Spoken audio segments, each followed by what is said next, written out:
बेगूसराय में उप मुख्यमंत्री विजय सिन्हा ने राजद द्वारा वन नेशन वन इलेक्शन के विरोध के पोस्टर लगाने पर हमला बोलते हुए कहा कि जंगल राज के युवराज को पता नहीं है आजादी के बाद से होता था, अगर गलत है कांग्रेस की गोद में क्यों खेल रहे हैं। इसके साथ ही तेजस्वी यादव की माई बहन मान योजना की घोषणा पर कहा कि ये केजरीवाल की तरह सिर्फ घोषणा कर रहे हैं, इनकी बातों पर बिहार की जनता को भरोसा नहीं है, ये सिर्फ लूटने के लिए सत्ता में आना चाहते हैं। बड़े विद्वान आदमी हैं राजद के, जंगल राज के युवराज।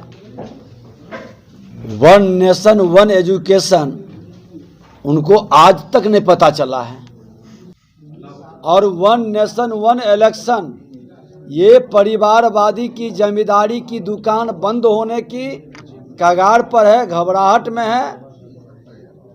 ये चाहते हैं कि सब दिन चुनाव होते रहे, आचार संहिता लगा रहे, विकास की गति रुका रहे और जनता की गाढ़ी कमाई चुनाव में बर्बाद होता रहे। आज़ादी के बाद 1952 से 1967 के पहले तक वन नेशन वन इलेक्शन चल रहा था।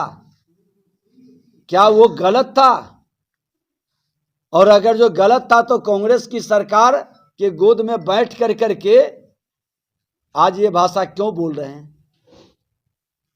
देश के माननीय प्रधानमंत्री नरेंद्र मोदी जी का आभार व्यक्त करना चाहिए, धन्यवाद देना चाहिए कि राष्ट्र के हित में आज़ादी के बाद से जो व्यवस्था शुरू हुई थी, राष्ट्र के हित के लिए, जनता के हित के लिए, विकास की गति के लिए फिर से लागू कर रहे हैं। इसका स्वागत करना चाहिए, इसे स्वीकार करना चाहिए और परिवारवाद की जिम्मेदारी को अच्छे कार्य करना चाहिए, नीयत साफ करके सफल नीति बनानी चाहिए। इसके साथ ही विजय सिन्हा ने बीपीएससी परीक्षा में प्रश्न पत्र लीक नहीं होने और पटना डीएम का बचाव किया।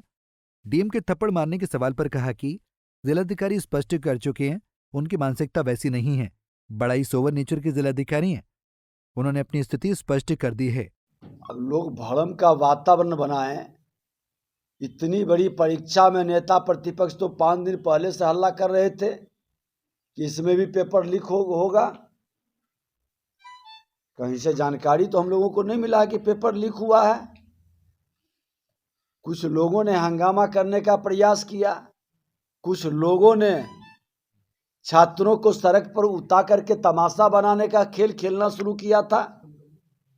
वो सब प्रायोजित अराजकता के मानसिकता से ग्रसित राजद के बहकावे में लोग न आए, ये भ्रम बनाता है, प्रतिभा का हनन करता है, नियुक्ति में घोटाला करता है और ऐसे मानसिकता बिहारी के सम्मान को नुकसान पहुंचाता है।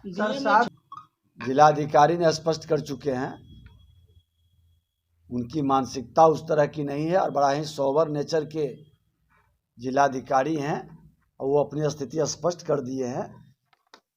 पदाधिकारियों के एक चीज मैं कहूँगा कि अच्छे पदाधिकारी,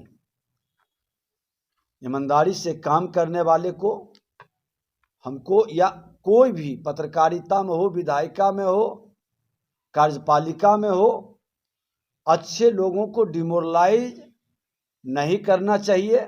वह इंडिया गठबंधन पर हमला बोलते हुए उन्होंने कहा कि अपराध भ्रष्टाचार बनाने में उनकी भूमिका अहम होती है और बिहार की बर्बादी गाथा में जब जब ये सत्ता में आए, बिहार के अंदर निवेदक ठहर गया। भ्रष्टाचार उनके समय में चरम पर जाने लगा, लेकिन एनडीए के समय में करप्शन में रोक लगाने का प्रयास किया गया है। पंजाब केसरी टीवी के लिए बेगूसराय से संतोष प्रसाद की रिपोर्ट। हमसे जुड़े रहने के लिए हमारे YouTube चैनल को सब्सक्राइब करें और नई वीडियो की नोटिफिकेशन के लिए बेल आइकॉन को दबाएं। अगर आप ये वीडियो Facebook पर देख रहे हैं तो लाइक जरूर करें और ज्यादा से ज्यादा शेयर करें। धन्यवाद।